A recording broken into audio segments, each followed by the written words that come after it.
தமிழன் தொலைக்காட்சி சொந்தங்களுக்கு கிறிஸ்டபர் தாஸின் அன்பு வணக்கங்கள். இன்றைய அரசியல் அரங்கம் நிகழ்ச்சிக்காக நம்முடன் இணைந்திருப்பவர் நெய்தல் மக்கள் கட்சியின் தலைவர் மீனவர் பாரதி இணைந்திருக்கிறார்.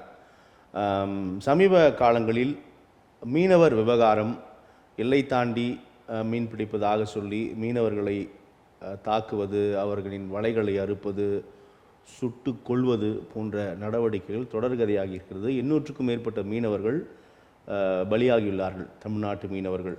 ஸோ இப்படியாக மீனவர்கள் எதிர்கொள்கின்ற பிரச்சனை என்பது நாடறியும்.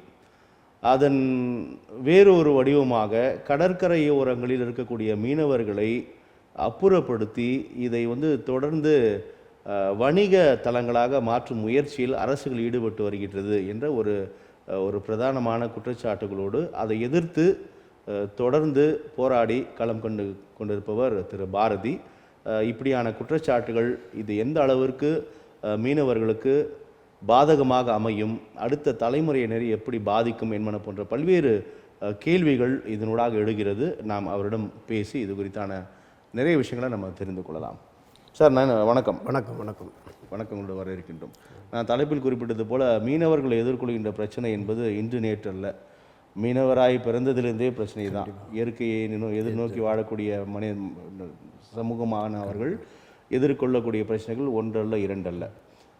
மீனவர் படுகொலைகள், நேற்று கூட முதலமைச்சர் கடிதம் எழுதியிருக்கிறார். கடிதம் மட்டுமே எழுதி கொண்டிருக்கிறார் என்ற விமர்சனம் இருக்கிறது. ஆனால் 800க்கும் மீனவர்கள் படுகொலை செய்யப்பட்டிருக்கிறார்கள், தமிழ்நாட்டு மீனவர்கள்.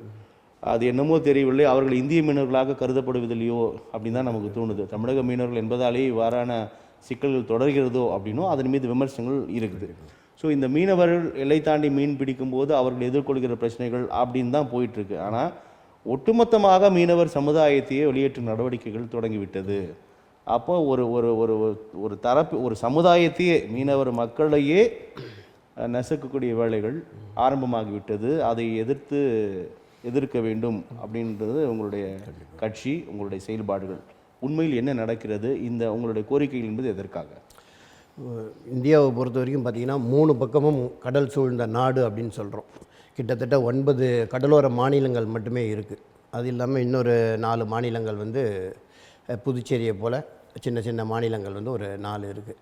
இவ்வளவும் சேர்ந்து தான் இந்தியா அப்படின்னு சொல்கிறோம்.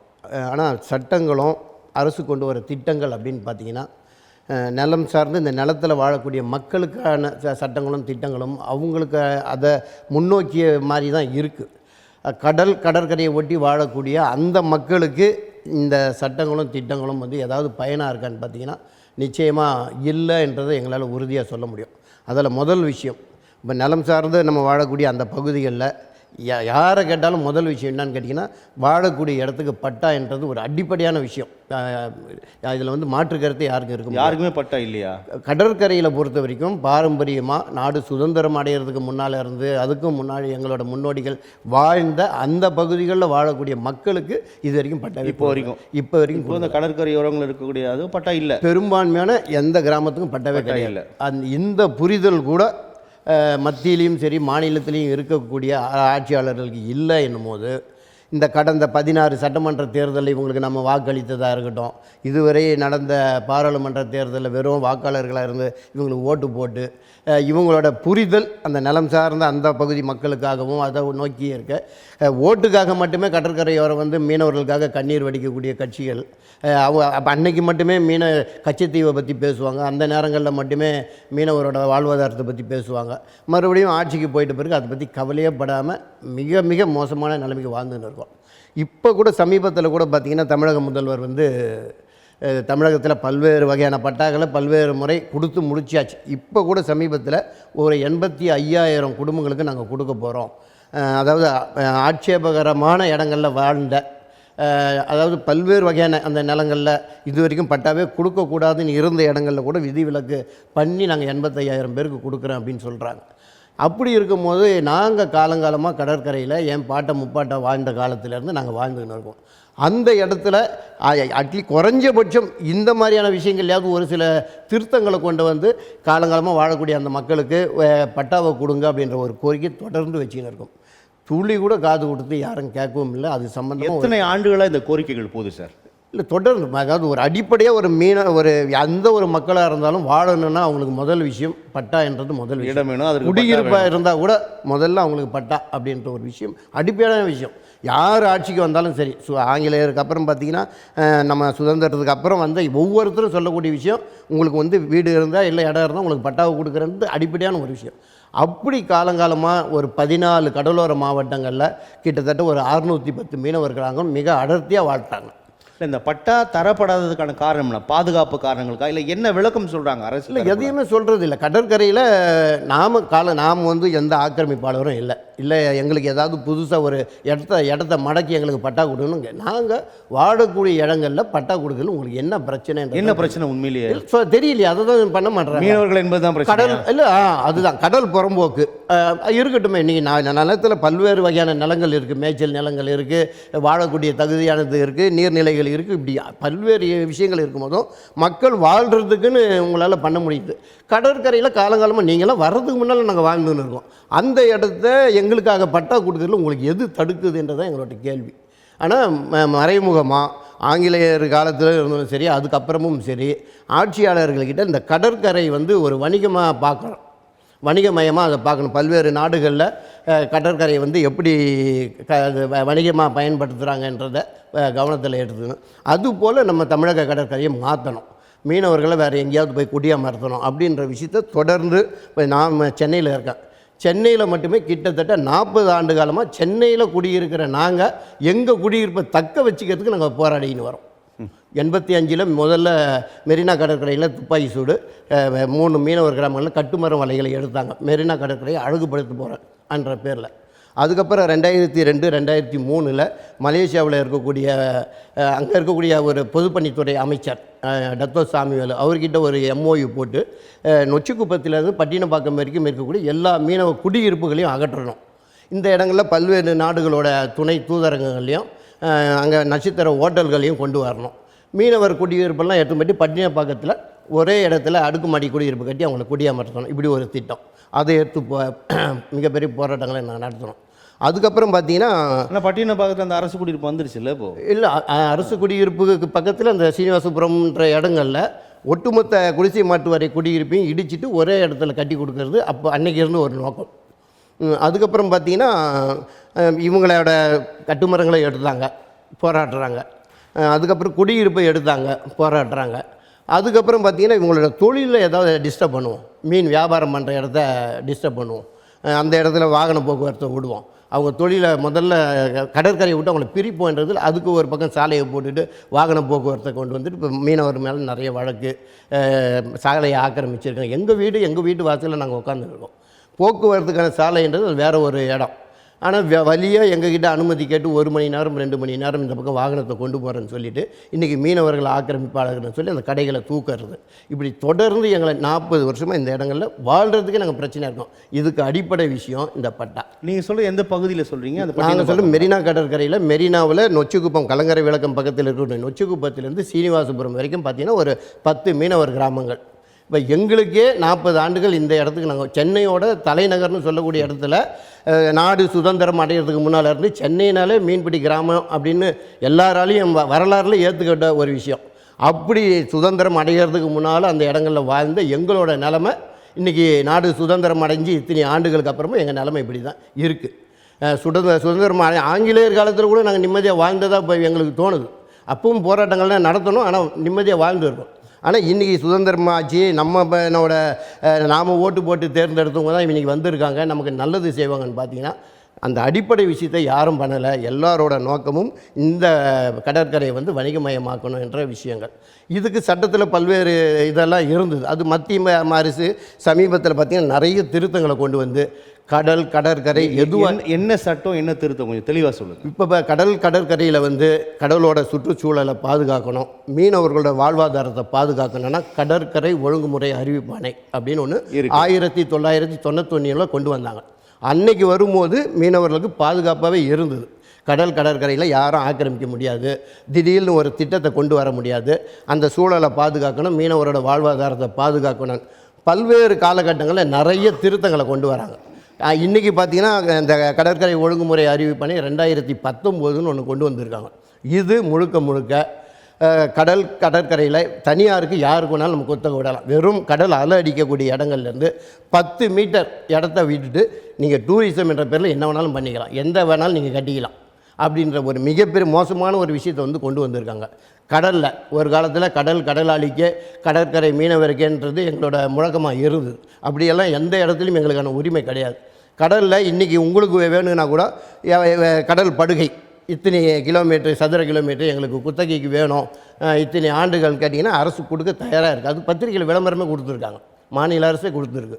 உங்களுக்கு இந்த கடல் படுகையில் நீங்கள் கடலில் காற்றாலை வைக்கணுமா, இல்லை கடல் கனிமங்களை எடுக்கணுமா, இல்லை எந்த விஷயத்துக்கு பயன்படுத்துறீங்கன்னு சொல்லிவிட்டு இத்தனை ஆண்டுகள் எங்களுக்கு இந்த கடல் படுகையை குத்தகைக்கு கொடுங்கன்னா கொடுக்க தயாராக இருக்காங்க. ஆனால் நம்ம தமிழகத்தில் கிட்டத்தட்ட ஒரு லட்சக்கணக்கான மக்கள் இந்த மீன்பிடி தொழிலில் இருக்காங்க, பாரம்பரியமாக இருக்காங்க. அவங்களோட முதலீடுகள் பல லட்சம் கோடியை போட்டுட்டு இன்றைக்கி இருக்கும். இன்றைக்கி இந்த மீனவர்கள் மூலம் அவங்க பிடிக்கக்கூடிய மீன்களை நாட்டுக்கு ஏற்றுமதி செய்கிறது மூலம் கிட்டத்தட்ட 6000 கோடி, இந்த நம்ம தமிழ்நாட்டில் மட்டுமே 6000 கோடி அந்நிய செலாவணி நம்ம வெளிநாட்டுக்கு மீன் ஏற்றுமதி மூலம் கிடைக்குது.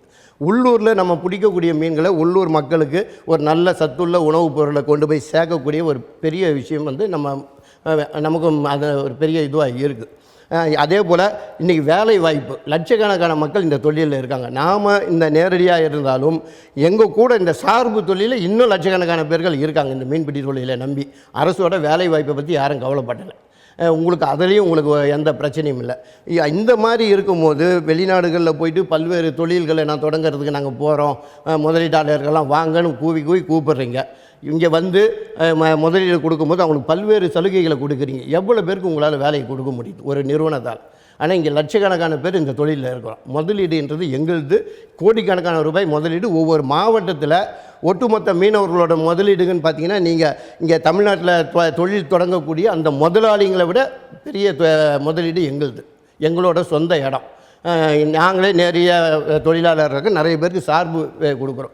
இந்த மாதிரி இப்போ இந்த பார்வை வந்து எங்கள் பக்கம் இல்லாமல் இவங்களை வந்து வெறும் ஆக்கிரமிப்பாளர்கள் மாதிரியும் இந்த நாட்டுக்கே எதுக்கும் பயணம் இல்லாதவங்க மாதிரி ஒரு சூழலை உருவாக்கிக்கின்னு இருக்காங்க.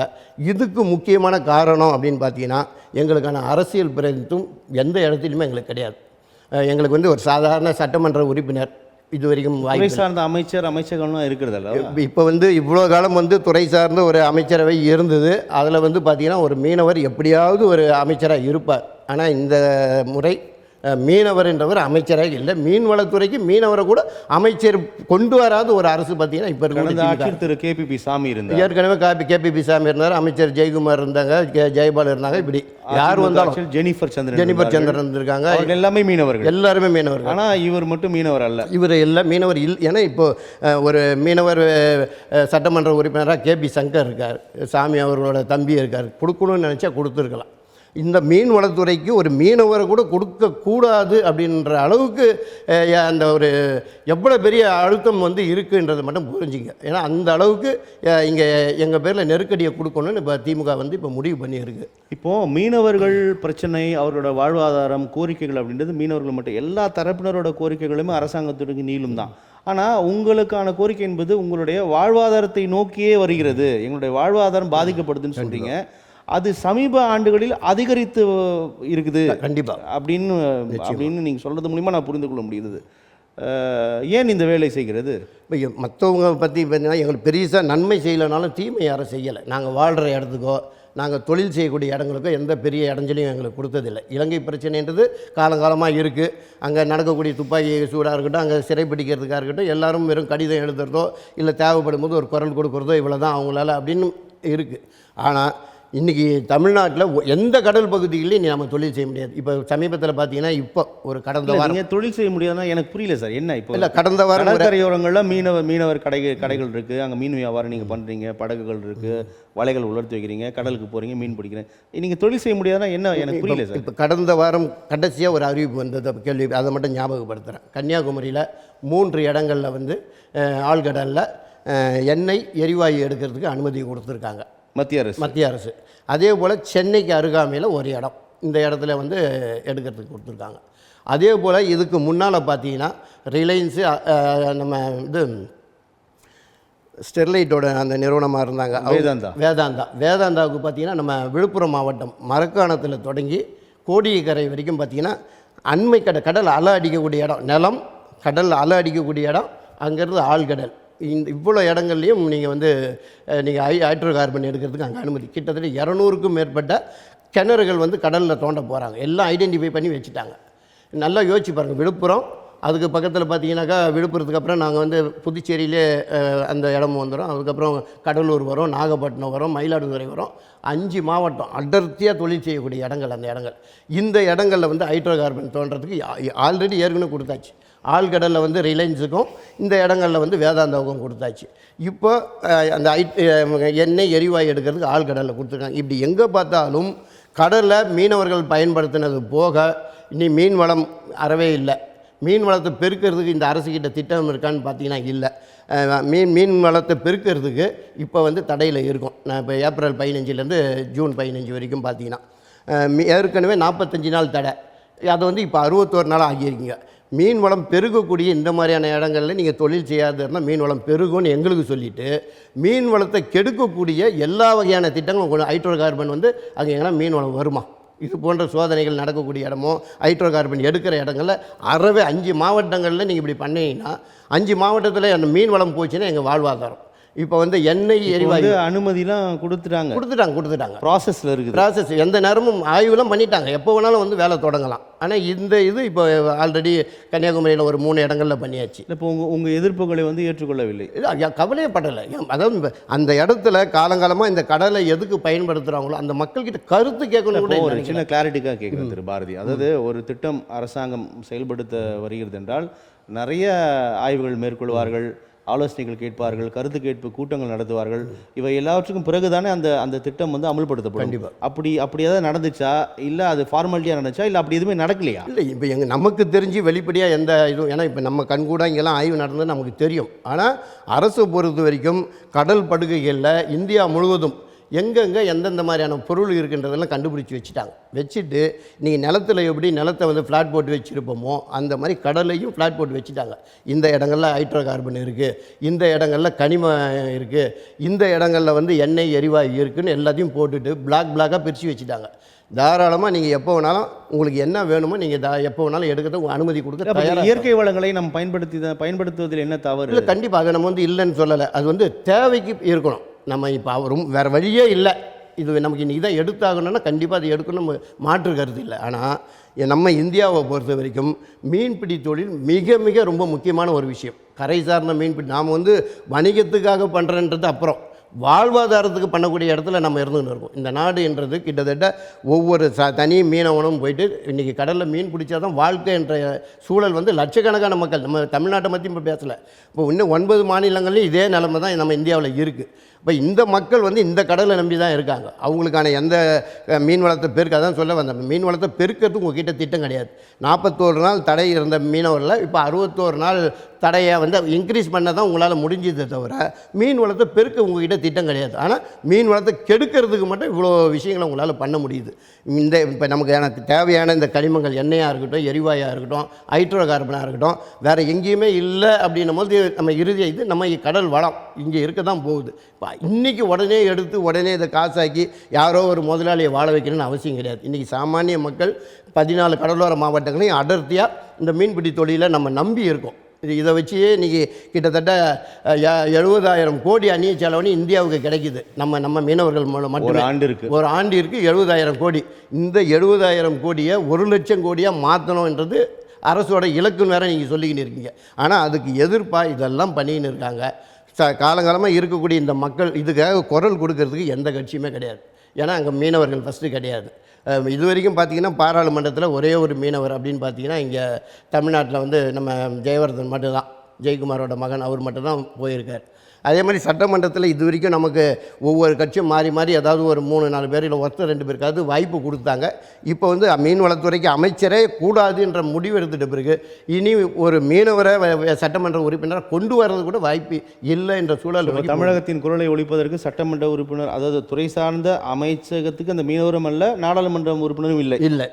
இப்போ எங்கள் பிரச்சனை யார் போய் அங்கே போய் பேச போகிறது? எங்களுக்காக ஓட்டு வாங்கினவங்க என்றைக்காவது இப்போ நான் சொல்லக்கூடிய இவ்வளோ திட்டங்கள் எங்களை பாதிக்குதுன்னு சொல்லியிருக்கோம். என்றைக்காவது திமுகவில் பாராளுமன்றத்தில் யாராவது பேசியிருக்காங்களா? இல்லை அதிமுகவில் இதை பற்றி யாராவது பேசியிருக்காங்களா? நாங்கள் எல்லாம் கத்தி முடிஞ்சு பெரிய அளவில் போராட்டம் நடத்துகிற பிறகு நாங்களும் இருக்கணும் வந்து அடையாளத்துக்கு பண்ணிவிட்டு தேர்தல் வர நேரத்தில் எல்லாம் வருவாங்க. வந்துட்டு நாங்களும் இதை பற்றி பேசுகிறேன்னு பேசிட்டு போயிடுவாங்க. இது மாதிரி நாமளும் ஒவ்வொரு தடவை இந்த அரசு கொண்டு வருது இவங்களை எதிர்த்து போராட்டம், நாளைக்கு மத்திய அரசு இவங்க கொண்டு வராங்க இவங்களை எதிர்த்து போராட்டம், அப்புறம் அவங்களுக்கு மாற்றாக இன்னொருத்தருக்கு ஓட்டு போடுறது, இந்த நிலைமையெல்லாம் பார்த்தாச்சு. அதனால் இந்த தடவை வந்து கடலோரத்தில் 37 கடலோர சட்டமன்ற தொகுதிகள் இருக்குது. வெறும் வாக்காளர்களை மட்டும்தான் மீனவர்கள் இருக்காங்க. தமிழகம் முழுவதும் கடற்கரையை ஒட்டி நாங்கள் சொல்ல 37 கடலோர சட்டமன்ற தொகுதிகள் இருக்குது. 37 சட்டமன்ற உறுப்பினரை தேர்ந்தெடுக்கிறதுக்காக நாங்கள் தொடர்ந்து வாக்களிச்சின்னு வரோம். அவங்களால எந்த பயனும் எங்களுக்கு இல்லை. அதனால் இந்த மாதிரி வெறும் வாக்காளர்களாக இருந்த எங்கள் மக்கள் இனி அவங்களையே நாங்கள் அங்கே ஒவ்வொரு தொகுதியிலும் மீனவர்களையே வேட்பாளராக கொண்டு வரணும் என்ற முடிவோடு தான் இந்த நெய்தல் மக்கள் கட்சி நாங்கள் தொடங்கியிருக்கோம். இப்போ இந்தியா முழுமைக்குமான அந்த 10 இடங்களில் தமிழகத்தில் நீங்கள் சொன்னீங்க, தமிழகத்தில் மட்டுமே 10 இடத்த இது பண்ணியிருக்கோம். அதில் கோலம் வந்து ஆரம்பிச்சிட்டாங்க பரிட்சார்த்த முறையில். இப்போது அது அந்த ப்ளூ ஃப்ளாக் அந்த பீச் அப்படின்றது ரொம்ப ஒரு நீங்கள் சொல்லும் போது அது சுற்றுலாவை இருக்கும், ஒரு மகிழ்ச்சி அளிப்பதாக தான் இருக்கும். ஆனால் அதுக்குள்ள ஒரு இடன் அஜெண்டா இருக்குது அப்படின்றது. கண்டிப்பாக இப்போ இந்த இடங்களில் எங்களுக்கு என்ன பிரச்சனை அப்படின்னு பார்த்தீங்கன்னா, நம்ம வந்து மக்கள் வந்து இலவசமாக காற்று வாங்க வராங்க. லட்சக்கணக்கான மக்கள், நம்ம மெரினாவை சொல்ல தேவையில்லை. சனி ஞாயிறில் வர கூட்டமும் இல்லை பண்டிகை காலத்தில் வரக்கூடிய கூட்டம் அவ்வளவும் இந்த இலவசமாக வந்து காற்று வாங்குறாங்க, பொழுது போயிட்டு போகிறாங்க, பிரச்சனை இல்லை. ஆனால் இதெல்லாம் பிற்காலத்தில் காசு கொடுத்தா தான் கடற்கரையில் காலை வைக்க முடியும்ன்றது ஒரு திட்டம் அரசுக்கிட்ட இருக்குது. ஏதாவது ஒரு பேரில் அதை அவங்கள கொண்டு வரணுன்றதுக்கான முதல் இது தான். இன்றைக்கி நம்ம நெருக்கடி கொடுத்ததுக்கப்புறம் இன்றைக்கி காசே வேணாம், மக்கள் இலவசமாக வரலான்னு. இலவசமாலாம் வாய்ப்பே இல்லை. எந்த ப்ளூ ஃப்ளாகும் இல்லை. அது மிகச்சரியான ஒரு உதாரணம் சொன்னீங்களே. நீங்கள் பார்க்கிங்கே 20 பண்ணிங்கிறாங்களே, சும்மா வந்து வண்டி நிற்க வைக்கிறான். எங்கேயோ அந்த பீச்சில் வரணும், ஒரு 10 நிமிஷம் 1/2 மணி நேரம் அங்கே பொழுது போகணும். அந்த இடத்துல உங்களுக்கு என்ன பிரச்சனை? இருக்கிறதுலே ஒதுக்குப்புறமாக இருக்குது. அந்த இடத்துல வண்டி நிற்க வச்சுட்டு எடுத்துன்னு போகிறோம். இங்கே என்ன உனக்கு பார்க்கிங்னு கேட்குறேன். எப்படியெல்லாம் வாங்கணும்னு நீங்கள் ஒரு பக்கம் முடிவு பண்ணிட்டீங்க. இப்போ இந்த இடங்களில் இப்போ நாங்கள் மீனவ மக்கள் தொழில் செய்யக்கூடிய இடங்களில் இந்த கடற்கரை வந்து சாத்தியம் இல்லைன்றதை நாங்கள் சொல்ல வரோம். ஏன்னா முதல்ல அந்த இடம் வந்து சுத்தமாக இருக்கணும், சுகாதாரமாக இருக்கணுன்றீங்க. அந்த தண்ணி வந்து தண்ணியோட குவாலிட்டி ரொம்ப நல்லா இருக்கணுன்றீங்க. இப்போ இல்லை அதை செய்ய மாட்டாங்க. இல்லை அதை பண்ண முடியாது. இதை வந்து ஏமாற்றி வேணால் வாங்க முடியுமே தவிர கண்டிப்பாக இதெல்லாம் பண்ண முடியாதுன்னு மானிட்டர் அதை தான் சொல்ல வரேன். ஏன்னா இந்த பக்கம் பார்த்தீங்கன்னா கூவம் வந்து சென்னையோட ஒட்டுமொத்த கழிவுகளும் வந்து இன்றைக்கி வரக்கூடிய ஒரு வடிகாலாக கூவம் இருக்குது. அது அவ்வளவும் வந்து கடலில் தான் கலக்குது. இந்த பக்கம் பார்த்திங்கன்னா அடையாறு முகத்துவாரம், இந்த பக்கம் இருக்குது சென்னையோட ஒட்டுமொத்த இதுவும் வந்து இப்போ இந்த பக்கம் காற்றடித்து தண்ணியோட இந்த பக்கம் வந்தாலும் நிச்சயமாக அந்த தண்ணியோட தன்மை கண்டிப்பாக அது இருக்க எதிர்பார்த்த குவாலிட்டி வராது. அதே போல் இங்கே அடையாறுலேருந்து வடக்குலேருந்து தெற்கு நோக்கி வந்து நீரோட்டம் இருந்தாலும் நிச்சயமாக அது இருக்காதுன்றது தான் நம்மளோட இது. ஆனால் ஏமாற்றி கடற்கரையை எப்படியாவது நம்ம கையிலேருந்து பிடுங்கணும், மீனவர்கள் கையிலேருந்து அது காசாக்கணும் அப்படின்னு இருக்கலாமே தவிர நிச்சயமாக உலக நாடுகளில் வந்து நல்லா இருக்குது, தாராளமாக அந்த இடத்த அவங்க சொல்கிறாங்க, தப்பே கிடையாது. இல்லை இந்த மாதிரி கழிவுகளே இல்லாத 50 கிலோமீட்டர் 25 கிலோமீட்டருக்கு எந்த இடத்துலையும் கடலும் ஆறும் சேரக்கூடிய இடங்களே இல்லைன்னா கூட நம்ம அதை யோசிக்க முடியும். இது அப்படி இல்லை. ஒன்று. ரெண்டாவது, நாங்கள் செய்கிறது மீன்பிடி தொழில், மீன் வியாபாரம். மீன்பிடி தொழில்ன்றது அந்த வாசம்ன்றது வரதான் செய்யும். இப்போ நாங்கள் தொழில் செய்யக்கூடிய அந்த இடத்துக்கு பக்கத்தில் கொண்டு வந்து வைக்கிறீங்களே, நாளைக்கு என்ன செய்வீங்க? இதை வச்சுட்டு நாங்கள் வந்து ப்ளூ ஃப்ளாக் ரொம்ப உலக நாடுகள்லாம் போற்றக்கூடிய வகையில் ஒரு பீச்சை கொண்டாண்டோம், இந்த இடத்துல இவங்களால் எங்களுக்கு அது இடைஞ்சலாக இருக்குது, இவங்க வந்து சுத்தமாக இல்லை, இந்த இடம் சுத்தமாக வச்சுக்கலன்னு எங்களை வந்து சொல்லிவிட்டு நேற்று வந்த இந்த ப்ளூ ஃப்ளாக்கு தான் முக்கியத்துவம் கொடுப்பாங்களே தவிர காலங்காலமாக செய்கிற எங்களோட வாழ்வாதாரத்துக்கும் எங்களோட தொழிலையும் துளி கூட கவலைப்பட மாட்டாங்க. எங்களை தூக்கி தூரம் போடுறதுக்கு தயாராக இருப்பாங்க. அப்படின்றது தான் நாங்கள் வைக்கிற முதல் குற்றச்சாட்டு. ஏன்னா அதை தான் சொல்லுது அந்த சான்றிதழ் கடற்கரைன்றது. இந்த இடத்தோட காற்றோட தன்மை எல்லாமே அந்த மானிட்டரிங்கில் இருக்கும். எந்த அளவுக்கு சுத்தமாக இருக்குது அதை பார்த்துட்டே நீங்கள் எங்கே இருந்தோனாலும் நீங்கள் இப்போ இது பண்ண முடியும். அதே போல் அந்த கடற்கரை எந்த அளவுக்கு சுத்தமாக இருக்கணும், நீர் எவ்வளோ சுத்தமாக இருக்கணும், அது இந்த இடம் அதுக்கு தோதான இடம் இல்லைன்றது தான் நம்ம திரும்ப அரசுக்கிட்ட சொல்கிறோம். நீங்கள் வந்து பொய்யா சொல்கிறீங்க, பொய்யா இந்த சான்றிதழை வாங்கி இந்த கடற்கரையை வந்து கைப்பற்றணும்னு நீங்கள் நினைக்கிறீங்க. ஒரு பெரிய பாரம்பரிய தொழில், உங்களுக்கு வந்து அதில் வேலை நாங்கள் கொடுப்போம். எவ்வளோ பேருக்கு? வெறும் வாட்ச்மேன் வேலை தான் கொடுக்க முடியும், அதில் வேறு ஒன்றுமே கிடையாது. நாங்கள் எங்கள் தொழிலில் செய்ய விட்டால் நாங்கள் ஆயிரக்கணக்கான பேருக்கு நாங்கள் வேலை வாய்ப்பு தரோம். எங்களோட சார்பு தொழிலில் மீன் வியாபாரத்தில் எங்களுக்கு தேவையான பொருளை வாங்கி கொடுக்குறதுல நிறைய சார்பு தொழில் இருக்குது. ஆனால் இந்த மாதிரி ஒரு 10 இடங்களை ஐடென்டிஃபை பண்ணி ரொம்ப வேகமாக வேலையை பார்த்துட்டு இருக்காங்க. எதுவும் இது வரைக்கும் அனுமதியே வாங்கலை. ஆனால் வேலை மட்டும் நடக்குது. அனுமதி வாங்காமல் வேலையை 10 இடங்களிலும் வேலையை தொடங்க ஆரம்பிச்சிட்டாங்க வேகமாக. ஆனால் ஃபார்மல் அனுமதி இல்லை. அனுமதி இல்லை. இதே சிஆர்இசெட்டில் மீனவர்கள் கடற்கரையில் எங்கெல்லாம் வாழ்கிறாங்க அவங்களோட குடியிருப்புகளை வந்து வரைபடத்தில் அடையாளப்படுத்த சொல்லியிருக்கு. ஏன்னா நாளைக்கு இது போல் ஒரு திட்டங்கள் வரும்போது அவங்க மீன்பிடி தொழில் பாதிக்கக்கூடாது, அவங்க வாழ்வாதாரம் பாதிக்கக்கூடாது, அவங்களோட குடியிருப்புகள் பாதிக்கக்கூடாதுன்னு பண்ண சொல்லியிருக்கு. 2011 சொன்னது. இன்றைக்கி கிட்டத்தட்ட 25 இருக்கும். இது வரைக்கும் அதை முழுமைப்படுத்தலை. இப்போ சமீபத்தில் ஒரு 2 ஆண்டுகளாக சட்ட ரீதியாக போராட்டங்கள்லாம் நடத்தி அந்த வரைபடத்தை வெளியிடாமல் முழுக்க போய் ஒவ்வொரு மீனவர் கிராமத்திலையும் மீனவர்களோட வாழ்வாதாரத்தை பதிய வச்சுட்டு வந்தால் தான் அனுமதி கொடுப்பேன்ட்டு தேசிய பசுமை தீர்ப்பாயம் ஒரு உத்தரவு போட்டிருக்கு. அதனால் இப்போ வேலையை பார்க்குறாங்க. அதுலேயும் ரொம்ப முக்கியமான விஷயம், இந்த எதிர்காலத்தில் இப்போ நான் ஒரு நொச்சுக்குப்பத்தில் இருக்குன்னு வைங்க, இந்த தலைமுறை எனக்கு வாழ்கிறதுக்கு இடம் இருந்தது. அடுத்த ஃப்யூச்சரில் அடுத்த தலைமுறை வாழ்கிறதுக்கான இடத்தையும் நீங்கள் இந்த வரைபடத்தில் கொண்டு வரணும். மீனவர்கள் கடற்கரை விட்டு எங்கேயும் போக முடியாது, அது போக மீதி இடங்கள் இருந்தால் தான் நீங்கள் வளர்ச்சிக்கெல்லாம் இப்போ யூஸ் பண்ண முடியும் அப்படின்னு ரொம்ப தெளிவாக சொல்லியிருக்கு. இன்றைக்கி 610 மீனவர் கிராமங்களில் ஒரு கிராமத்துக்கு கூட இந்த நீண்டகால குடியிருப்பு திட்டம் இது வரைக்கும் ஒன்றும் பண்ண மனசு வரல, பண்ணலை. ஒன்று அதே போல் இப்போ பார்த்தீங்கன்னா நீண்ட காலமாக இருந்துட்டு தானே வரீங்க. இல்லை, ஏற்கனவே இருக்கிற இடத்துலையும் பதிய வைக்கலை. ஆனால் இப்போ பதிய வைக்க சொல்லியிருக்காங்க, பதிய வச்சாச்சு. ஆனாலும் ஃப்யூச்சரில் நாங்கள் வாழ்கிறதுக்கான இடத்தையும் அங்கே, ஏன்னா மீனவர்கள் வேறு எங்கேயும் போக முடியாது, அவங்களுக்கு அந்த எதிர்காலத்தில் அவங்க வாழக்கூடிய இடத்தையும் இப்போ அடையாளப்படுத்துங்கன்னு இருக்காங்க. இப்போ இது எதுக்கு அப்படின்னா, இப்போ வந்து ஐஐடி யூனிவர்சிட்டி, இப்போ சென்னை மாநகராட்சி எல்லாமே ஒரு விஷயத்தை வந்து வெளியிட்டிருக்காங்க. 2050லேருந்து 2100க்குள்ளே கடல் மட்ட உயர்வால் கடல் வந்து உள்ளே வருது, எங்கெல்லாம் பாதிக்க போகுதுன்னு ஒரு வரைபடத்தை வெளியிட்டிருக்காங்க. இன்றைக்கி சென்னையில் குடிசை மாற்று வாரியம் இந்த கடற்கரையை ஒட்டி மீனவர்களுக்கு புதுசாக கட்டி கொடுத்த குடியிருப்பாக இருக்கட்டும், பழைய குடியிருப்பாக இருக்கட்டும், எல்லாமே இந்த 2050 கடல் மட்ட உயர்வால் பாதிக்கக்கூடிய பகுதிகளில் இருக்குது அப்படின்னு ஐஐடி சொல்லியாச்சு, அண்ணா யூனிவர்சிட்டி சொல்லியாச்சு, சென்னை மாநகராட்சி வெளியிட்டிருக்க வரைபடத்திலையும் நீங்களும் சொல்லியிருக்கீங்க. ஆனால் எந்த புரிதலும் இல்லாமல் இவங்க வந்து 2050லேருந்து 2100க்குள்ளே பாதுகாப்பான இடத்துல வாழ வைக்கணும் என்ற பொறுப்பு உங்களுக்கு இருக்குது. அதுக்கு ஏதாவது இடம் இருக்கான்னு பார்த்தீங்கன்னா இல்லை. மீனவர்கள் வந்து கடற்கரையை விட்டு எங்கே போவாங்க, எங்கே வாழ்வாங்க, ஏதாவது திட்டம் இருக்கா? இந்த வரைபடத்தில் கண்டிப்பாக அதை பண்ண சொல்லி சொல்கிறான். இது வரைக்கும் ஒரு ஊருக்கு கூட அதை பண்ணலை. எப்போ அந்த கோரிக்கை முன்வைக்கப்பட்டது? இது வந்து பார்த்தீங்கன்னா 2011 சட்டத்தில், மத்திய அரசோட சட்டத்தில் இருக்குது. ஏன்னா தெரியும் இந்த மாதிரி 15வது ஆண்டில் பயணிக்கிறோம். ஆனால் 25 இது வரைக்கும் பண்ணலை. 2018லேருந்து மிக கடுமையாக போராடின்னு வரும். நிறைய போராட்டங்களை சட்ட ரீதியாகவும் இதுவும் மாறி மாறி வந்து இப்போ தேசிய பசுமை தீர்ப்பாயம் அதுக்கு ஒரு முடிவு கட்டியிருக்காங்க. கண்டிப்பாக இது அவங்களோட வாழ்வாதாரத்துக்கான உரிமை, இதை கண்டிப்பாக பண்ணணும். 2018லேயே நீங்கள் வந்து அதை பண்ணாதது பெரிய தவறு, இப்போ பண்ணுங்கன்னு அதை சொல்லியிருக்காங்க. ஆனால் இந்த நிமிஷம் வரைக்கும், போன வாரம் கூட நம்ம அதுக்காக போய் பார்த்துட்டு வந்தோம், இப்போவும் ஒரு ஊர் கூட அதை பண்ணலை. அதை இப்போ நீங்கள் 2 விஷயம் சொன்னீங்க பேசும்போது, அந்த ப்ளூ ஃப்ளாக் பீச் அந்த திட்டம் மற்றும் இந்த ஹைட்ரோ கார்பன் எடுக்கக்கூடிய அந்த விஷயம் வந்து பெரும் பாதிப்பை உருவாக்கி இருக்குதுன்னு சொன்னீங்க. அது வந்து கடலுக்குள், இது கடற்கரை. கடலோர உங்களுடைய மீனவர் பகுதி குடியிருப்புகள் அகற்றப்படுவதற்கான காரணம் என்பது இதை முன்வைத்து தான் டூரிசம் இல்லை, அடுத்து இந்த கேசினோ போன்ற கேளிக்கை விடுதிகள் வர வைப்பாங்க அப்படின்னு எதிர்பார்க்குறீங்க? கண்டிப்பாக இந்த கேளிக்கை விடுதிகள் கடற்கரையை பொறுத்த வரைக்கும் டூரிசமாக மாற்றணும். இப்போ வந்து ஒவ்வொரு மீனவர் கிராமத்துக்கும் போயிட்டீங்கன்னா 2 மீனவர் கிராமம், அதுக்கு நடுவில் ஒரு காமன் ஸ்பேஸை வந்து எங்கள் முன்னோர்கள் வந்து வச்சுருக்காங்க. இப்போ இல்லை, எப்போவுமே இருக்கும். ஏன்னா தொழில் ரீதியாக பார்த்தீங்கன்னா பல்வேறு வகையான மீன்பிடி தொழில் இருக்கும். நீங்கள் அங்கே கடற்கரைக்கு போனீங்கன்னா தெரியும், சாதாரண கட்டுமரம் இருக்கும், சாதாரண நாட்டு படகு இருக்கும், ஒரு பெரிய பெருவலை படகுன்னு சொல்லுவாங்க. கிட்டத்தட்ட 50 பேர் சேர்ந்தால் மட்டும்தான் அந்த படகு கடலுக்கு போகும். எல்லா சீசன்லையும் இல்லை, குறிப்பிட்ட நேரங்களில் பயன்படுத்தும். குறிப்பாக பார்த்திங்கன்னா நெத்திலிலாம் நம்ம அதில் தான் அதிகமாக பிடிக்கக்கூடிய விஷயம். அதுக்கு கிலோமீட்டர் கணக்கில் ஒரு பெரிய ஸ்பேஸ் கடற்கரையில் தேவைப்படும். ஒவ்வொரு ஊர்லேயும் 3 வலை 4 வலை அப்படின்னு இருக்கும். இந்த இடம் வந்து எல்லா வலைங்களும் மாதிரி நினச்ச நேரத்துக்குலாம் போயிட முடியாது. ஒவ்வொரு ஊரும் ஒரு காலகட்டம், ஒரு நேரத்தை நிர்ணயிப்பாங்க. ஃபஸ்ட்டு இவர் தான் போகணும், இந்த வாரம் இவர் போயிட்டு வந்தார்னா அடுத்த வாரம் வேறு ஒரு ஊரில் இன்னொருத்தர் அப்படி போவாங்க. அந்த மாதிரி இந்த விஷயத்துக்கு அந்த காமன் ஸ்பேஸை பயன்படுத்தணும். இந்த கடல் அரிப்பு அடிக்கடி வரும். கடல் அரிப்பு வந்தாச்சுன்னா படகுகளை பாதுகாப்பாக வைக்கிறதுக்கு இடம் இருக்காது. ஒரு இடத்துல பார்த்திங்கன்னா கடல் தண்ணி நல்லா ஊருக்குள்ளேயே வரும்.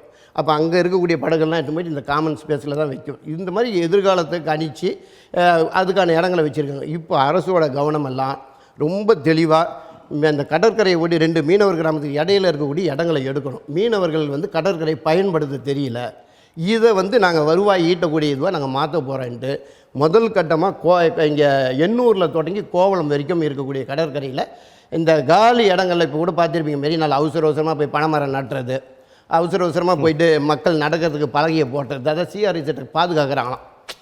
கல்லில் தானே போடக்கூடாது, நாங்கள் மர பலகையை போட்டு நாங்கள் நடக்க விட்டுறோம். இப்படியெல்லாம் போட்டு எங்கள் வாழ்வாதாரத்தோட மிக இடைஞ்சலை கொடுக்கக்கூடிய வேலையை தொடர்ந்து பண்ணிக்கின்னு இருக்காங்க. அதுக்கும் சட்ட ரீதியான வேலைகளை நாங்கள் இது பண்ணியிருக்கோம். இதில் முதல் கட்டமாக எண்ணூரில் தொடங்கி கோவளம் வரைக்கும் இந்த வேலை ரொம்ப வேகமாக போய்கின்னு இருக்குது. இப்போ போயிட்டுருக்கு. இப்போ போய்கின்னு இருக்குது. இப்போ அது மீனவர்கள் நீங்கள் கடுமையாக எதிர்ப்பு தெரிவித்து இப்போ அதுவும் என்ஜிடியில் ஒரு வழக்காக இருக்குது. அனுமதியே இல்லாமல் இந்த வேலையெல்லாம் வந்தாங்க, கடகடன்னு போர் போட்டாங்க. வந்தாங்க, இப்போ மரம் வைக்கிறத தடுக்க முடியாது. மற்ற விஷயங்கள ஒரு கன்ஸ்ட்ரக்ஷனை கொண்டாடுறாங்க, அதுக்கான கட்டமைப்பு வந்ததுன்னா அதை நம்ம சட்ட ரீதியாக நம்ம அதை இது பண்ண முடியும். இந்த விஷயங்களில் தான் தடுத்து இருக்காங்க. தேசிய பசுமை தீர்ப்பாயம் எந்த அளவுக்கு நமக்கு ஆதரவாக இருக்குது? அவங்க அந்த சட்டத்தை புரிஞ்சு உண்மையிலே பெரிய விஷயம் தான். சட்டத்தை ஏன்னா இன்றைக்கி அரசு துறையில் இருக்கக்கூடிய எந்த துறை அதிகாரிக்கும் அந்த கடற்கரையை பாதுகாக்கிறதுக்கோ இல்லை அந்த சட்டப்படி நடவடிக்கை எடுக்கிறதுக்கு எந்த புரிதலும் இல்லை. ஆனால் இப்போ ரொம்ப தெளிவாக அதுக்கான ஒவ்வொரு கட்டமைப்பையும் என்ஜிடி அதுக்கான வழிகாட்டுதலை சொல்லி கிட்டத்தட்ட இன்றைக்கி எல்லாமே வந்தாச்சு. இது வரைக்கும் பார்த்திங்கன்னா ஒவ்வொரு மாவட்டத்துலேயும் கமிட்டி ஒன்று இருக்கும். அந்த கமிட்டியில் 3 மீனவர்கள் பிரதிநிதியாக இருக்கணும். இவ்வளோ காலம் இல்லை. ஆனால் இப்போ இந்த ஓராண்டாக அதை போட்டிருக்காங்க. குறிப்பாக சென்னையில் நானும் ஒரு உறுப்பினர். அந்த இதில் பார்த்திங்கன்னா 14 கடலோர மாவட்டங்களையும் ஒரு மாவட்டத்துக்கு 3 பேரை உறுப்பினராக போட்டிருக்காங்க. இனிமேல் பற்றி எந்த விதமான திட்டங்கள் வந்தாலும் மற்றவங்களுக்கு தெரிகிற மாதிரி நமக்கும் முன்னாலே தெரியும். அந்த கமிட்டியில் அனுமதி வாங்க வந்தால் இப்போ நாமும் இருப்போம். எங்களோட சமுதாயத்துக்கோ எங்கள் தொழிலுக்கோ என்ன பாதிப்பு இருந்தாலும் என்னால் கருத்து சொல்கிறதுக்கான அந்த உரிமை இப்போ எங்கள் கையில் இருக்குது. இப்போது அந்த மீனவர்களுக்குன்னு ஒரு தனி அமைச்சகம் உருவானால் இது குறைந்தபட்சமாக பேசுவதற்கான ஒரு இடம் இருக்கும். கண்டிப்பாக. அதே பாஜக கடல் தாமரை மாநாடு நடத்தினார்கள். தேர்தல் வாக்குறுதியாக கூட இது கொடுத்தாங்க இல்லையா? இந்த மீன் கண்டிப்பாக அமைச்சகம், மீன்வளத்துறைக்குன்னு தனி அமைச்சர், அது நிறைவேற்றப்படவில்லை. கண்டிப்பாகவே இல்லை. அதாவது பார்த்தீங்கன்னா மீன்வளத்துறைக்குன்னு ஒரு அமைச்சரகம் அப்படின்னு ஒன்று கொண்டாந்தாங்க. ஆனால் அங்கேயும் பார்த்தீங்கன்னா நம்ம எல் முருகன் அவர்களை இணையமைச்சராக கொண்டாந்தாங்க. எல் முருகன் நம்ம தமிழகத்தை சார்ந்தவரை அவர் இணையமைச்சராக வரதுலே நம்மளுக்கு மாற்று கருத்து இல்லை. அதுவும் குறிப்பாக மீன்வளத்துறைக்கு கொண்டாந்தாங்க. சரி ரைட்டு, ஒரு மீனவர் பிரதிநிதியை உங்களுக்கு எங்கேயுமே கிடைக்கலையான்னு எங்களுக்கு தெரியல. தேர்தலே நிற்காம நிர்மலா சீதாராமன் போல் இருக்கிறவங்களெல்லாம் அமைச்சரவை கொண்டாட முடியுது. இவர் ஜெய்சங்கர் போன்றவங்களை அமைச்சரவையில் கொண்டாட முடியுது. ஆனால் மீனவரை மட்டும் உங்களால் கொண்டாட முடியலையான்னு எங்களுக்கு தெரியல. ஏன்னா இதுக்கு முன்னால் விபி சிங் அந்த மாதிரியான பீரியட்லலாம் பார்த்திங்கன்னா அந்த மீன்வளத்துறைக்குன்ட்டு ஒரு இது இருக்கும் போர்டு. அந்த போர்டில் கே சுப்பிரமணியன் ஒருத்தர் தலைவராக இருந்தார். மீனவர் அந்த மாதிரி அந்த துறை சார்ந்து அவங்கள மாதிரி இருந்திருந்தாங்கன்னா நிச்சயமாக எங்களோட பிரச்சனை தீர்த்துருக்கும். இப்போ எல்முருகனை கொண்டு வந்தோடனே சாமானிய மீனவர் மக்களோட பிரச்சனையோ அவங்களுக்கு என்ன கட்டமைப்புலாம் அவர் கவலையப்படலை. அவர் அமைச்சராக வந்தோன்னே யார் போய் பார்த்தாங்கன்னு பார்த்தீங்கன்னா இந்த இறால் பண்ணை முதலாளிகள், இந்த பக்கம் இருக்கக்கூடிய செங்கல்பட்டில் தொடங்கி அப்படியே எங்கே பார்த்தாலும் இந்த இறால் பண்ணை வளர்க்கக்கூடிய முதலாளிங்க, அவங்க ஆந்திராவை சேர்ந்தவங்க தான் அதிகமாக கூட இருப்பாங்க. இவங்கெல்லாம் போய் பார்த்தாங்க. உடனே அவங்களுக்கு தேவையான வசதிகள், அவங்களுக்கு இந்த கடற்கரையில் இந்த இறால் குஞ்சு இந்த பொறிப்பகங்கள் இருக்கும், அதை வைக்கிறதுக்கு எந்தெல்லாம் இடைஞ்சலாக இருக்குது அதை எல்லாத்தையும் உடைச்சி அவங்கள காப்பாற்றுற வேலையை ஃபஸ்ட்டு பண்ணார். அதிகபட்சமாக உலக நாடுகளில் கடல் பாசிகளுக்கு கொஞ்சம் தேவை இருந்தது. இந்த 2 விஷயத்தை மட்டும்தான் எப்போ வந்தாலும் ஏர்போர்ட்டில் பேசுவார். வருவார், கடல் பாசி வளர்க்க போகிறோம், கடல் பாசி பூங்கா உருவாக்க போகிறோம், கடல் பாசி இன்னுவார். அவ்வளோதான். அடுத்தது பார்த்திங்கன்னா இந்த ஆச்சரிஸ், இந்த இறால் பண்ண முதலாளி, இவங்களை பற்றி பேச சாமானிய மீனவனை பற்றி எதுவும் பேசலை. அவங்களுக்கான எதையும் முன் வைக்கலை அவரை பொறுத்த வரைக்கும். அதனால் ஒரு மீனவர் இந்த இடங்களில் இருந்திருந்தாங்கன்னா நிச்சயமாக எங்களோட பிரச்சனை தெரிஞ்சிருக்கும். எது எங்களுக்கு அடிப்படை விஷயம்னு அவங்க புரிஞ்சிருப்பாங்க. சுற்றுலாவை விட கடற்கரையை எதுக்கு பயன்படுத்தணும், எந்த மாதிரி கட்டமைப்பு, அதாவது நீங்கள் வந்துட்டீங்கன்றதுனாலேயே இந்த இறால் பண்ணை வளர்க்குறவங்களையும் அந்த பண்ணை வச்சுக்கிறவங்களையும் காப்பாற்ற உங்களுக்கே அந்த எண்ணம் இருக்கும்போது ஒரு மீனவனாக இருந்தானா ஒட்டுமொத்த மீனவனோட எப்படி காப்பாற்றுன்னு அவனுக்கு தெரிஞ்சிருக்குல்ல. அதுக்கு வாய்ப்பே கொடுக்கக்கூடாதுன்றதுக்காக தான் மத்தியிலையும் சரி மாநிலத்திலையும் சரி ஒரு மீனவரை கூட இன்றைக்கி இது பண்ணாமல் இருக்காங்க. இல்லை, இப்போது எதிர்ப்புகள் நீங்கள் உங்களோட எதிர்ப்புகளை பதிவு செய்து கொண்டே இருக்கிறீர்கள், போராட்டம் ஆர்ப்பாட்டம் வடிவில். ஆனால் நீங்கள் குறிப்பிட்டபடி அந்த ப்ளூ ஃப்ளாக் பீச் திட்டம், ஹைட்ரோ கார்பன், இன்னும் எண்ணூரிலிருந்து அந்த வரப்போகிற அந்த திட்டமாக இருக்கட்டும், அப்படின்னா சத்தமில்லாமல் செயல்படுத்தி கொண்டே இருக்கிறார்கள். எப்படி எதிர்கொள்ள போகிறீங்க? ஒரே விஷயம் என்னன்னா, ஆனால் நீங்கள் எதிர்த்து கொண்டே நாங்கள் செயல்படுத்தி கொண்டே இருப்போன்ற அந்த போக்கு இருக்குல்ல, இது எப்படி நம்ம இதுக்கு முன்னால் மீனவர்கள் உயிரை விட்டாங்க. நான் சொல்லக்கூடிய அந்த மெரினா துப்பாக்கி சூடாக இருக்கட்டும், மெரினா துப்பாக்கி யார் அன்றைக்கி எம்ஜிஆர் இருக்கும்போது அந்த துப்பாக்கி சூடு நடக்குது. இதை முழுக்க அரசியலாக்கி ஆதாயம் தந்தது எந்த போராட்டத்திற்காக அந்த துப்பாக்கி சூடு பார்த்திங்கன்னா மெரினா கடற்கரை அழகுபடுத்துறதுக்காக நடுக்குப்பம், அயோத்திக்குப்பம், எம்ஜிஆர் ஆட்சியில் 85 85 டிசம்பர் 4 துப்பாக்கி சூடு அப்போதுலேருந்தே இந்த முயற்சி தொடங்க பயங்கரமாக இருக்குது. அப்பத்துலேருந்தே இருக்குது. மெரினா கடற்கரை எப்படியாவது அவங்க கையகப்படுத்தணும் அப்படின்றது அப்பத்துலேருந்து ஒரு அஜெண்டா. அதில் கிட்டத்தட்ட 7 பேர் உயிரிழந்தோம். அதுக்கப்புறமாவது இங்கே மீனவருக்கான அந்த பிரதிநிதித்துவமாக இருக்கட்டும், அவங்கள அரசியல் ரீதியாக வலுப்படுத்தணும், ஏதாவது இருக்கா? இல்லை. அதுக்கப்புறம் இப்போ சமீபத்தில் பார்த்திங்கன்னா ஸ்டெர்லைட் நம்ம சொல்லலாம் மிகப்பெரிய போராட்டம். யாரும் எந்த அவங்களோட ஓன் இதுக்கு இல்லை. அது வந்து ஒரு ஒட்டுமொத்த மக்களோட பிரச்சனை. அது அந்த இடத்துல அந்த ஸ்டெர்லைட்டை இது பண்ணணும். ஆனால் அதிகமாக மீனவ மக்கள் உயிரிழந்தாங்க. அதையும் ஆதாயம் வந்து ஒரு கட்சி தான் எடுத்துக்குது, அரசியலாக்குது, ஆதாயம் தேடி அவங்க ஓட்டுக்கு வராங்க, அவங்க நல்லபடியாக ஆகிட்டாங்க. அதுக்கு ஆனால் அதில் மக்களை காப்பாற்றுறதுக்கு ஏதாவது திட்டம் இருக்கா? இல்லை. அங்கே மீனவருக்கு பிரதிநிதித்துவம் கொடுக்கணுமா? இல்லை. அதனால் ஓட்டு போட்டு நம்ம இது வரைக்கும் ஆனது போதும். இந்த தடவை முழுக்க இந்த 37 கடலோர சட்டமன்ற தொகுதியிலையும் மீனவர்களோட ஓட்டு வந்து நிச்சயமாக இன்னொரு மீனவர் எங்களுக்கு வந்து அரசியல் ரீதியாக நாங்கள் வலுவாக இல்லை, பெரிய கட்டமைப்பு இல்லை, நாங்கள் போய் ஆட்சியை பிடிக்கணுன்றதெல்லாம் நம்ம நோக்கம் இல்லை. இந்த கடற்கரையில் நாங்கள் வாழலைன்னா எங்கள் ஓட்டு எங்களுக்கான ஓட்டாக இருக்கணும். ஏன்னா இந்த ஓட்டு எவ்வளோ பெரிய முக்கியத்துவம்ன்றது, ஏன்னா நாங்கள் போட்ட ஓட்டு வாங்கின்னு போனவன் தான் எங்களுக்கு எதிர்ப்பாக எல்லாத்தையும் பண்ணின்னு இருக்கான். ஒரு தடவை இந்த திமுக பண்ணிச்சுன்னு அண்ணா திமுகவுக்கு போட்டாலும் அவனும் அதை தான் பண்ணுறான். அவனுக்கு போட்டால் அப்புறம் இவனும் அதை தான் பண்ணுறான். பிஜேபின்னா காங்கிரஸை கை காட்டிட்டு கட்சித்தீவுன்னு போன எலெக்ஷனில் பேசிச்சு. இப்போ வந்து ஆட்சிக்கு வந்தாச்சு, கட்சித்தீவுக்கு எடுக்குது. இப்போ பிரதமர் போகிறாரு, எல்லாம் முடிஞ்சிடும். நாங்கள் ஏதாவது முடிஞ்சுதா? மனிதாபிமானத்தோடு நடந்துக்கணும் ஒரே ஒரு வார்த்தையை சொல்லிட்டு வர. இதுக்கு அவர் அங்கே போனார். அவர் போகிறது நம்ம பிரச்சனையை தீர்க்கறது இல்லை. அவங்க தொழிலை பார்க்க போகிறாங்க. அவங்க பல்வேறு நிறுவனங்களை வந்து அங்கே நல்லபடியாக அவங்களுக்கு ஆதரவாக இருக்கக்கூடிய முதலாளிங்களுக்கு எந்த பிரச்சனையும் இல்லாமல் அவங்கள நிறுவனத்தை அங்கே பதிவு பண்ண போகிறாங்க. ஆனால் இங்கே இருக்கிற மக்கள் வந்து ஓட்டு போட்டவங்க அவர் போயிட்டார், காப்பாற்றிடுவார், அடுத்தது இவர் வந்தால் காப்பாற்றுவார். இப்போ கூட ஒருத்தர் ஒரு மாநாடு நடத்த போகிறாரு இவங்களுக்கு ஆதரவாக. அவங்க நடத்திட்டா தான் எல்லாம் மாறிடும் அப்படின்னு நிச்சயமாக கிடையவே கிடையாது. ஏமாந்தது போதும். இனி எங்களோட ஓட்டு எங்களுக்குன்னு போடுவோம். நாங்கள் ஆட்சியெல்லாம் பிடிக்க வேண்டியதில்லை. இந்த கடற்கரையில் நாங்கள் வாழணும், நாங்கள் மீன்பிடி தொழில் செய்யணும்னா எங்கள் ஓட்டு எங்களுக்கான ஓட்டாக இருக்கும். இதை திமுகவாக இருக்கட்டும், அண்ணா திமுக இருக்கட்டும், காங்கிரஸாக இருக்கட்டும், பிஜேபிக்காக இருக்கட்டும் ஒரு பாடத்தை கண்டிப்பாக 2026 புகட்டுறது தான் சரியான விஷயமா இருக்கும். நீங்கள் குறிப்பிட்டபடி அந்த கச்சத்தீவு விவகாரம் நமக்கு நினைவு தெரிந்த நாளிலிருந்தே அந்த பிரச்சனை போய் கொண்டிருக்கிறது. மீண்டும் அது பேசுபொருளாக இருக்கிறது. மீண்டும் நான் கச்சத்தீவை மீட்போம் அப்படின்லாம் சட்டமன்றத்தில் இந்த குரல்கள் ஒலிப்பதை பார்க்க முடிகிறது. உண்மையில் இது அரசியலை கடந்து அதில் இருக்கக்கூடிய விஷயம் என்ன? 39 பாராளுமன்ற உறுப்பினர் கையில் இருந்தாங்க. போன எலெக்ஷனில் எங்களுக்கு மட்டும் ஓட்டை போடுங்க, நாங்கள் வந்து வலுவாயிட்டோம்னா என்ன வேணாலும் பண்ணுவேன். நாங்கள் 39 புதுச்சேரியோடு சேர்த்து 40 உங்கள் கையில் கூட என்ன பண்ண முடிஞ்சுதுன்னு கேட்டேன். உங்களால் இப்போ 40 பேர் இருந்தும் ஒன்றும் பண்ண முடியல, எதுக்கு கல்வரத்துக்கு வரீங்க? எதுக்கு ஓட்டை போவாங்க சொல்லுங்க? எங்களுக்கு மத்தியில் பலமாக இருக்கும்போது மட்டும் பண்ணிட்டீங்களான்னு கேட்குறேன். இன்றைக்கி பலம் இல்லை. இதை விட இப்போ ஏகப்பட்ட மத்திய அமைச்சரை கையில் வச்சுருந்தீங்களா? அன்றைக்கி ஏதாவது இந்த போல் சிந்தனை என்றைக்காவது இருந்திருக்கான்னு கேட்குறேன். ஏன்னா உங்களோட நோக்கம் அது இல்லை. உங்களுக்கு கடல்னால் என்னன்னே தெரியாது, அங்கே வாழக்கூடிய மக்களை பற்றி புரியாது, உயிர் ஊட்டுறவனை பற்றி கவலை இல்லை, எதை அரசியலாக்கணும்னு உங்களுக்கு தோணுது. இது எங்கள் வாழ்வாதாரம். அதே போல் தான் பிஜேபியும் எப்படியாவது மீனவரோட ஓட்டு காலியாக இருக்குது, எப்படியாவது பண்ணணும்னு அவங்களும் தகிட்டு திட்டம் எல்லாம் போட்டு பார்க்குறாங்க. ஆனால் அதுக்கு உண்மையிலே ஆக்கப்பூர்வமாக அந்த மக்கள் வாழ்கிறதுக்கு ஏதாவது விஷயத்த பண்ணாங்கன்னா நிச்சயமாக யோசிக்க முடியும். எல்லாமே கெடுக்கிறதுக்கான வேலையை தான் பண்ணுறாங்க. கச்சத்தீவை வரைக்கும் நான் மீட் வேணும் ஒரு பக்கம் பேசிட்டு, கச்சத்தீவை விட்டுட்டு இந்த பக்கம் ஹைட்ரோ கார்பன், இந்த பக்கம் எண்ணெய் எடுத்துக்கோ, இந்த பக்கம் நீ ப்ரைவேட்டு துறைமுகம் டூரிசம் வந்து நீ கடற்கரையில் மட்டும் இல்லை கடலுக்குள்ளேயே வந்துடுச்சு. இப்போ பார்த்துருப்பீங்க, நம்ம நாகப்பட்டினத்தில் தொடங்கி இலங்கைக்கு கப்பல் போக்குவரத்து, அப்புறம் ராமேஸ்வரத்துலேருந்து அங்கே, கன்னியாகுமரியிலேருந்து அங்கே, தூத்துக்குடியிலேருந்து இங்கே யாராவது இப்போ போகிறதுக்கு விரும்புகிறாங்க. அந்த கப்பல் ஓடுதான்னு கூட கேள்விப்பட்டீங்களேன்னு பாருங்கள். ஒரு நாளைக்கு படம் காட்டுவாங்க, அடுத்த நாள் போகிறதுக்கு ஆள் தேவைக்கு ஏற்ற மாதிரி மட்டும் கொடுங்க. இன்றைக்கி வந்து ரொம்ப அவசியம் தேவைன்னா பண்ணலாம், இல்லை டூரிசத்துக்கு ரொம்ப முக்கியம்னா பண்ணலாம், தப்பே கிடையாது. யாருமே அப்படி விரும்பவே இல்லை. சும்மா ஏன்னா அவங்களுக்கு அந்த இடத்த பிடிக்கணும், எப்படியாவது இந்த இடத்த நம்மளுக்கான இடமா மாற்றணுன்றதை மத்திய அரசும் சரி இன்றைக்கி இருக்கக்கூடிய திமுக அரசும் சரி ரொம்ப தெளிவாக இருந்து இந்த இடம் பிடிக்கிற வேலையை வந்து அவங்க பண்ணிக்கிட்டே இருக்காங்க. திமுக தேர்தல் அறிக்கை தொடர்பாக பல்வேறு துறை சார்ந்த அல்லது பல்வேறு தரப்பினர் தேர்தல் வாக்குறுதிகள் தொடர்பாக கடுமையான குற்றச்சாட்டுகள் விமர்சனங்களை வைத்து கொண்டிருப்பதை நம்ம பார்க்குறோம். மீனவர் நலன் சார்ந்து அல்லது மீனவர்களுக்கென இந்த அரசு தேர்தல் வாக்குறுதிகளாக தந்தவையவை எதெல்லாம் செயல்படுத்தியிருக்காங்க, இதெல்லாம் செயல்படுத்தலை. இன்னும் முதல் விஷயம் பார்த்திங்கன்னா மீனவர்களை பழங்குடியினர் பட்டியலில் சேர்ப்பேன்றது தான் முதல் விஷயமே. இவங்க அப்பாவும் சொன்ன நீண்ட கால கோரிக்கை, நீண்ட காலம் அவங்க அப்பா இல்லை, இது வந்து நம்ம வெறும் கோரிக்கையாக இருந்தால் பரவாயில்ல, தேர்தல் அறிக்கையில் ரொம்ப முக்கியத்துவமான ஒரு விஷயம். இப்போ 40 பாராளுமன்ற உறுப்பினர் இருக்காங்களே, இதில் வைக்கிறது உங்களுக்கு என்ன கஷ்டம்னு கேட்டேன். கச்சத்தீவு தான் உங்களால் இன்னொரு நாடு விஷயம் உங்களால் பண்ண முடியல. பாரம்பரிய மீனவர்களை வந்து பழங்குடியினர் பட்டியலில் சேர்க்கறது எது தடுக்குது? எதுக்கு நீங்கள் வந்து உங்கள் தேர்தல் அறிக்கையில் இதெல்லாம் அஜெண்டாவை எதுக்கு வைக்கிறீங்கன்றதான் கேட்குறேன். யாரை ஏமாற்ற?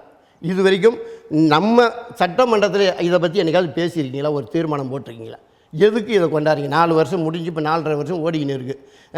இது வரைக்கும் எதுவுமே பண்ணலை. இதுக்கப்புறம் பண்ணணும்னு நினச்சா கூட இந்த கடைசியாக நடந்த அந்த சட்டமன்ற கூட்டத்தில் ஒரு தீர்மானத்தையாவது நீங்கள் பண்ணியிருக்கணும். பண்ணலை. அது ஒரு பக்கம் விடுங்க. அடுத்தது 2 லட்சம் குடியிருப்புகள் மீனவர்களுக்கு நாங்கள் கட்டி கொடுக்க போகிறேன். நீங்கள் ஒன்றும் கட்டவே தேவையில்லை. உங்களுக்கு முன்னால் ஒரு கவர்மெண்ட் இருந்ததில்ல, இங்கே இதே நான் சொல்லக்கூடியதெல்லாம் இதே மயிலாப்பூரில் இதுக்கு முன்னால் சட்டமன்ற உறுப்பினராக நட்ராஜ் அவர்கள் முன்னாள் டிஜிபி நட்ராஜ் சட்டமன்ற உறுப்பினராக இருந்தார். மயிலாப்பூரில் மட்டுமே குடிசை மாற்று வாரிய குடியிருப்புகள் ஒரு 10 இடங்களில் ஒரு 10,000 குடியிருப்புகளை வந்து திட்டமிட்டு அதுக்கான பணிகளை தொடங்கிட்டார் அவர் காலத்திலே. கிட்டத்தட்ட கொரோனா வந்ததுனால ஒரு 1.5 வருஷம் அந்த பணிகள் நின்று போச்சு. அந்த உரிய நேரத்தில் முடிக்க முடியல. ஆட்சி மாற்றம் வந்து நீங்கள் வந்துட்டு அந்த யாருக்காக அந்த குடியிருப்பு கட்டினாங்களோ அந்த குடியிருப்பு அவங்களுக்கு போய் இது வரைக்கும் போய் சேர்ந்துருக்கா? அதுக்காக சிறையவே நாங்கள் போயிட்டு வந்தாச்சு. இது வரைக்கும் 21 நாள் 2003 இந்த எங்கள் குடியிருப்பு எங்களுக்கு கொடுக்கணும்னு கேட்டதுக்காக எங்களுக்கு சிறை. நாங்கள் இப்போ 21 நாள் நாங்கள் புழலில் இருந்துட்டு வந்திருக்கோம் இந்த விஷயத்துக்கு. இது வரைக்கும் எங்களுக்கு அந்த குடியிருப்பு கொடுக்கல.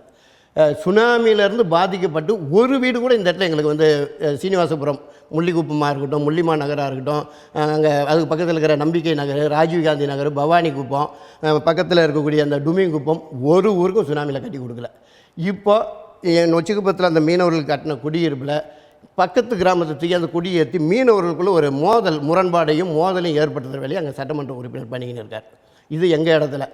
இன்னும் பல்வேறு பகுதிகளில் குடிசை மாற்று வாரிய குடியிருப்பு கட்டி ஒரு இடத்த தவிர வேறு எங்கேயுமே இன்னும் மக்களுக்கு அந்த குடியிருப்புகள் போய் சேரலை. என்ன உங்ககிட்ட திட்டம் இருக்குது? வேறு எங்கேயாவது மீனவர்களுக்கு 2 லட்சம் வீடுன்னு சொன்னீங்களே, உருப்படியாக ஏதாவது ஒரு 100-200 வீடாவது உங்களால் கட்ட முடிஞ்சதா? எங்கேயும் இல்லை. இப்போ சமீபத்தில் பார்த்துருப்பீங்க, திருச்சி நாங்கள் ஒப்பண்ண ஒன்று இந்த திருவொற்றியூர் ஏரியாவில் அங்கே அந்த மக்களுக்கு அவங்களுக்காக கட்டின வீடு இது வரைக்கும் அவங்க கையில் கொடுக்கல. 3 மறியல் நடத்திட்டாங்க இப்போ சமீபத்தில். என்ன உங்ககிட்ட யாரோ கட்டினது, நீங்கள் கட்டலை. உங்களுக்கு முன்னால் இருக்கக்கூடிய அரசு கட்டின குடியிருப்பையே எங்களுக்கு கொடுக்க முடியலன்னா 2 லட்சம் ஊரை வந்து நீங்கள் எங்கேருந்து எங்களுக்கு கட்டி யாருக்கு கொடுக்க போகிறீங்க? பட்டாவும் அப்படி தான். இப்போ இவங்கெல்லாம் தேர்தல் அறிக்கைன்றது அதாவது பிச்சு உதறிடலாம் அந்த அளவுக்கு இருக்குது. அவங்க நமக்கு மாறா எந்த திட்டங்கள்லாம் கொண்டாடினாங்களோ அதெல்லாம் வேக வேகமாக பண்ணுறாங்க. கடலில் பாலம் போட போகிறேன், 2 இடங்களில் இப்போ லைட் ஹவுஸுக்கு நம்ம கலங்கரை விளக்கத்துலேருந்து நீலாங்கரை வரைக்கும் கடல் வழி பாலம் இதெல்லாம் அவங்க ரெடி. கடலில் பேனா வைக்க போகிறேன், அதுக்கெல்லாம் தயார். ஆனால் நம்ம வாழ்கிற இடத்துக்கும் நமக்கான கட்டப்பட்ட குடியிருப்பு கொடுக்கறதுல எந்த அக்கறையும் இல்லை அவங்களுக்கு. அதனால் தேர்தல் அறிக்கையெல்லாம் இதுக்கப்புறமெல்லாம் எடுபடாது. இனிமேல் இந்த தேர்தல் அறிக்கையை உங்களுக்கு அது பண்ணுவோம் இது பண்ணுவோன்னா எந்த மக்களும் ஏற்றுக்க மாட்டாங்க. ஏன்னா இந்த தடவை எல்லாத்தையும் சுக்குநூறாக நம்ம பேசியாச்சு இந்த விஷயத்தை.